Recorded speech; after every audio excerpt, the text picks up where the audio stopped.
Hello there and welcome to another edition of The Big Q. Today we are talking about the African Union. We're talking about youth participation and how well the citizen participation as well is included in this particular body. And that's why I'm joined by Mr. Cyrus Nhusi. Of course, he is the CEO of Governance for Africa and also the representative to Rwanda at the ECOSOC, if I'm correct.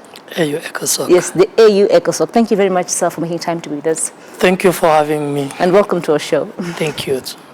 So citizen participation with the African Union body, how involved are our citizens? Do they even actually understand what the African Union is all about? That was the reason why the ACDEG, the African Charter on Democracy, Elections and Governance, was put in place. Before, I want to start that maybe with the introduction. The African Union Economic, Social and Cultural Council is an advisory organ to the African Union Commission, which I think I'm a member of the General Assembly. And the reason why was the Charter on democracy, elections and governance.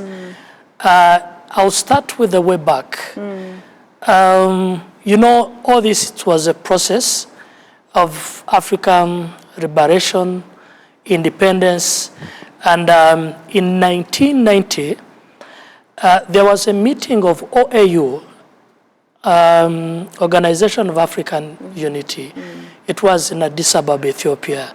And by that time, they started discussing and talking about unconstitutional government by those age, because some of the liberation movements were still going on. ZANU-PF in Zimbabwe, ANC in South Africa, MPLA in Angola, Mozambique, Chama Cha Mapinduzi in Tanzania. RPF also was starting, NRM, and mention others. So most of the governments, there were no elections, where African countries do not have elections, a lot of coups, coup d'etats, and so that was the reason why they thought of having this charter. So the process, they started finding solutions. How can we have a policy where Africans can really participate to through the transitional governments and be the owners of the governments? So in 1999, there was a meeting of General Assembly in Nigeria, and this is when it was agreed that they tasked the committee to formulate the charter. That was also the process from the OAU to AU, African Union, which came place in 2002. And 2006, that's when the charter came in place. That was in January 2006. And after only six months, that's when Rwanda ratified, signed, and in 2010 ratified. But can you imagine, let me come only to Eastern Africa. When we talk about Eastern Africa, it's not only EAC. Eastern Africa, we have 14 countries. And only 4 countries have signed and ratified. To this day? To this day. And in East Africa, it's only Rwanda that signed and ratified. Wow. The 5 countries, that's Rwanda, Uganda, Kenya, Tanzania, United Republic of Tanzania, Kenya, South Sudan, Burundi, it is only Rwanda that have signed and ratified. Tanzania have not signed, they have not ratified. But this protocol, this charter, gives, and it's an opportunity for African citizens to participate in political process, in decision lawmaking, budgets, tracking and consultations, policies. So the reason why this charter came in place was to give a forum, to give an opportunity for Africa to connect African citizens with the African Union. Yeah. So up to today, to your question, there's a lot of disconnect between the African Union and African citizens. But how do we change this? Because I'm looking at a case where in 2020, let's look at where the Black African brothers in America, let's look at what is happening there, all these processes should be embodied in us. How do we change this, Cyrus? This starts with a political will, with the will of the leaders. And this also goes to the mindset. How do we change this? If we are talking the vision for African Union is a united, peaceful, and prosperous continent. Yeah. This means, first of all, we have to be peaceful. We have to understand that we are one people, love one another, love our culture. We have a lot of opportunities. So it starts with a political will, then also citizens understanding their right. By the way, being a member of the African Union, citizens, it's not a favor from the governments. But, for example, I will also ask you, how many people know about the AU reform? How many people know the Agenda 2063? How many people know all these charters and organs of the African Union? The institutions. Who knows what APRM does? Who knows what NEPAD does? Who knows what ECOSOCO does? Who knows, the Pan-African Parliament does? So, and this is, when we are talking about citizen-centered, it means people have to be, even our governments have to be accountable and inform what is going on, and also consult people. Some of these protocols, I always tell people that signing and ratifying is one thing, but implementation is a very big challenge. Yes, it's a very big challenge, and this is where what is maybe making us, even the citizens, not understand what is going on. So when we are talking, all the effects we are facing is because of not implementing what is embodied in all the policies and the charters. Absolutely. Still on Africa, we know that Africa Day was recently celebrated, and the theme was silencing the guns, I know you've presented a paper before, the Parliament, Pan-African Parliament, if I'm not wrong. What would you say the state is today, silencing the guns? Because you are saying already where we have bodies or other countries that are not ready to sign and ratify things for the benefits of their own citizens. Yet we're already seeing we are moving, silencing the guns, conflicts. That also comes, of course, through political tensions and everything. Where are we? Let's start with the state. What is the state of Africa? First of all, where we are, I'll be positive. Somehow better, we are faring. And silencing guns or disarmament, it's a process. It's not one day. I'll start with when they were talking about silencing the guns in 2013, when they're also adopting the Agenda 2063, there are a lot of some of the wars going on. I will say in those years, we have seen South Sudan, a transitional government, without use of guns, the agreement. The Central African Republic, we have seen the demonstration, peaceful demonstration in Ethiopia.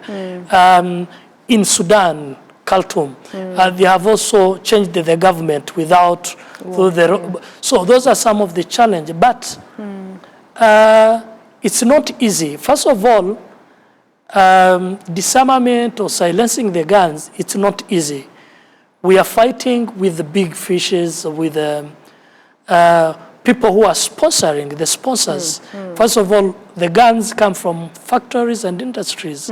So, and these come from these superpower countries. And this is where we find really the problem. But the solution can only come when the African head of states try to work in unison, work together. But the challenge, I'll tell you, if you have ever attended the AU summit, it ceases to become the African Union. Yes. I want and what I want to see. They start even embracing the colonizers. Say, Francophone, they are backing each other. We want this person. Francophone, so you find those are some of the issues. But I think the progress is good. There's AU reform, and it has worked and is helping a lot. There are a lot of issues at the African Union Commission, nepotism, a lot of some of the things you may be knowing them. But at least silencing the guns, I think it's a process. Had said by 2020. Yes. It's not yet silent. First of all, on that day, on the African Liberation Day, when we are celebrating, saying, with the theme silencing the guns, the young people in Egypt were demonstrating. Yes. They are saying, you cannot silence us and then talk of silencing the guns. First of all, this to be effective, it needs a good leadership, democracy, basic needs of man. I mean, in countries, we are talking about the Charter on Democracy, Elections, and Governance. Actually, when you read that charter, there are a lot of similarities with our national domestic constitution. So it's a matter of political will and also trying to implement. So when you don't pay service, when you don't look at the basic needs of your citizens, of course, guns will not be silent. But before we go for a short break, maybe let's quickly look at funding, because funding has always been an issue when it comes to the African Union. But let's not also forget that 3/4, if not at least 90% of the funding comes from donors that we're talking about. Then how will we change this mentality so that even our African leaders understand it's about us owning our own body and actually funding our own, African Union? This is a very big problem. Like in ECOSOC, to be a member of on the advisory board of the African Union, first of all, they tell you that if you are through the institution, you have to be 80% receiving funds within Africa. Yes. And yet even the African Union Commission receive funds from donors. And also, funding comes with strings attached. Absolutely. You find, like, in every meeting, it's a must. They have to be there. The AU summit, I think they get to the first invitation. Even some of institutions that are promoting Pan-Africanism, yes. African Union, culture, democracy on the African continent don't get invitation. Even those who are lucky to go there, they go to side events, and the donors, you find them behind the head of states. So this is, I think, it's a matter of a mindset. When our leaders, when our president became the chair of the African Union, said, actually, I think it was a small percent of the national budget to the African Union, but it increased something. With that, of course, we take a short break, but when we come back, we still talk about the African Union. We also touch a bit of the Agenda 2063, of course. He will be telling us all about it. Do keep it the BQ.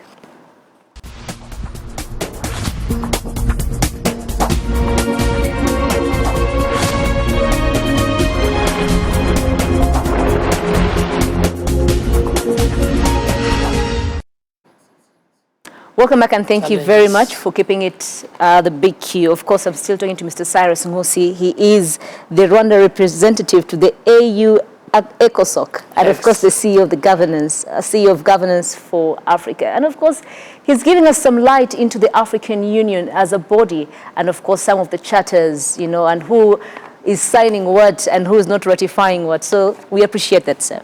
Let's talk about equality now and, disability.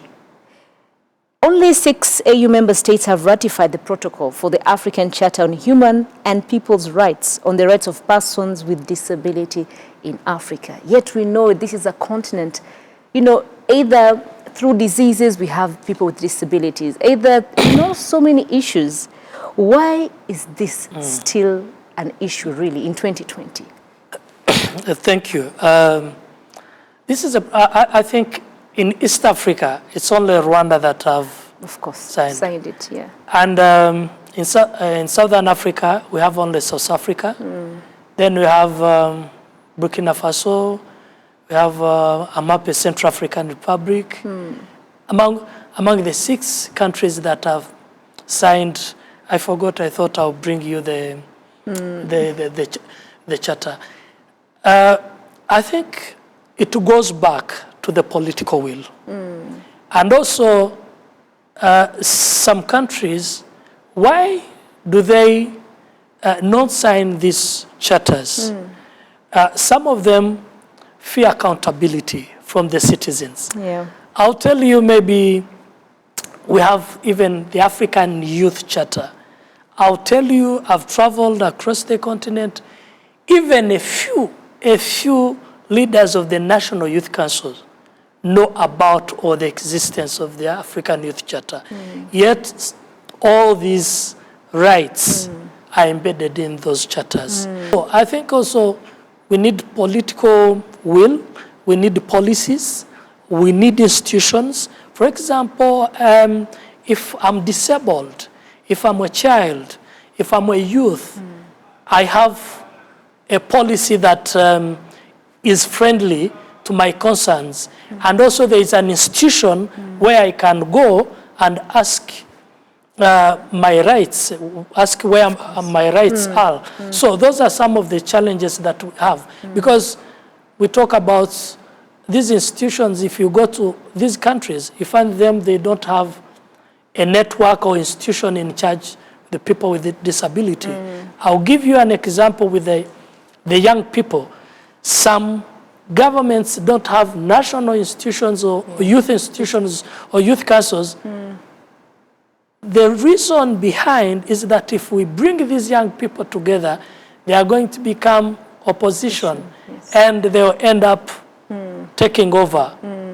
So those are some of the issue of squeezing superiority. We haven't embraced equality, citizen-centered, being responsible, looking at if I'm a member of African Union, any organ, I'm accountable to the people I represent. Yeah. So those are some of the issues. But as a man who is inside the African Union body, I'm looking at, should I be worried because as a young African right now, should I be worried because these are things that our forefathers fought for. These are the things Thomas Sankara wrote. These are the things Mwalimu Nyerere said. Decades later, we're still crying the same thing. We're still crying for unity. Should we all say, okay, it's time maybe we build Rwanda as Rwanda, Tanzania as Tanzania. Let's forget about these unions, the African Union body that we are really trying to empower.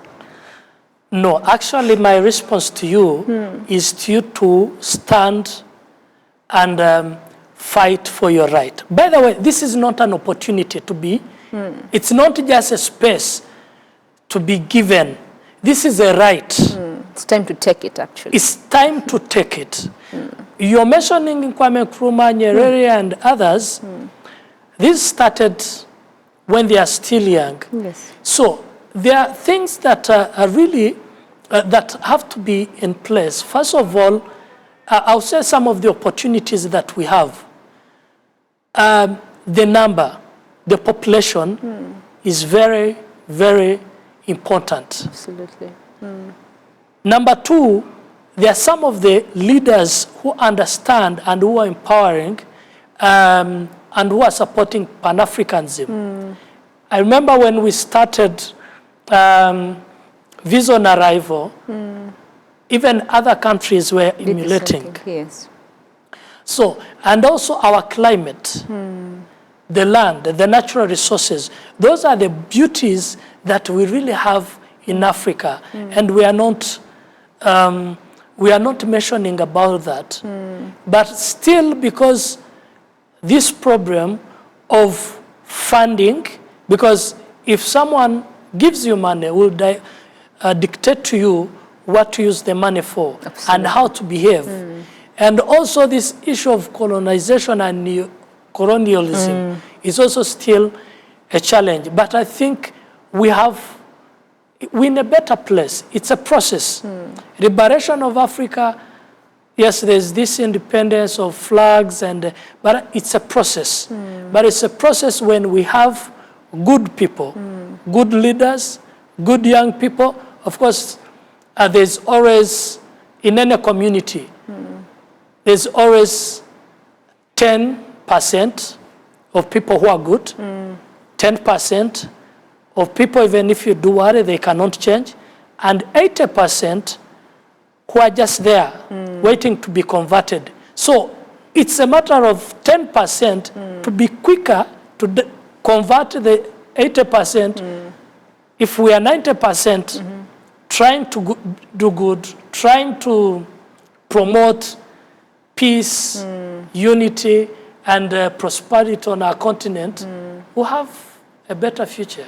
My news director is telling me we have a very few minutes to go, but I want us to touch, of course, on the role of the youth in this. How do we get youth involved in this? I want us to talk about Pan-Africanism and the challenges that lay ahead. Where are we, especially in terms of involving the youth, for them to be more conversant and, to feel at peace and at home in all these processes that are in place?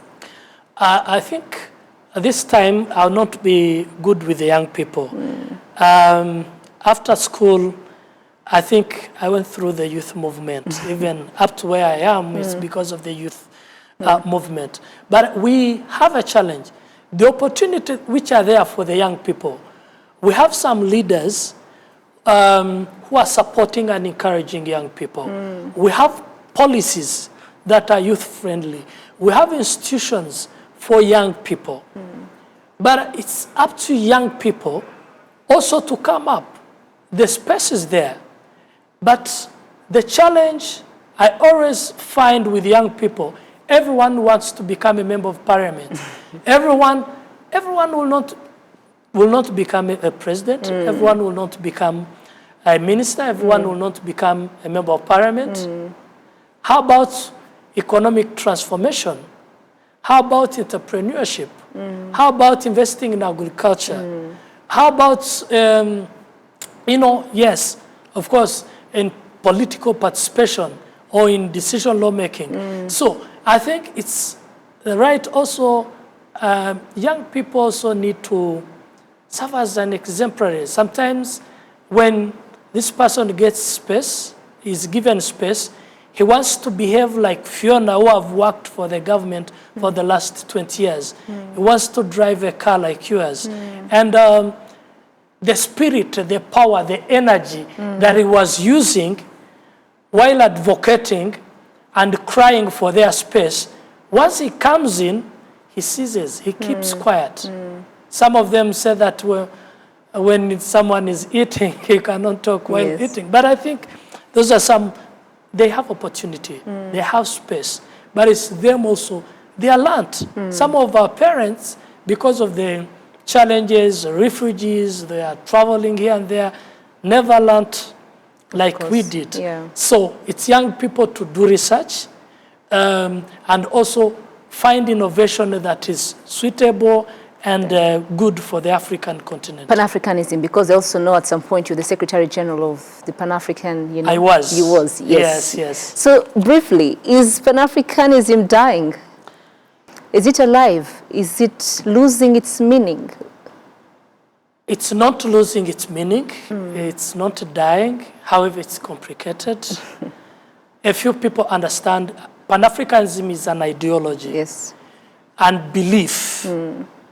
And you don't have even to be black to believe in Pan-Africanism. You have to be an African, because we have people in the north, they are not black. But I think Pan-Africanism is dying. Is dying in some countries, but I think it will not die if we keep having some good people.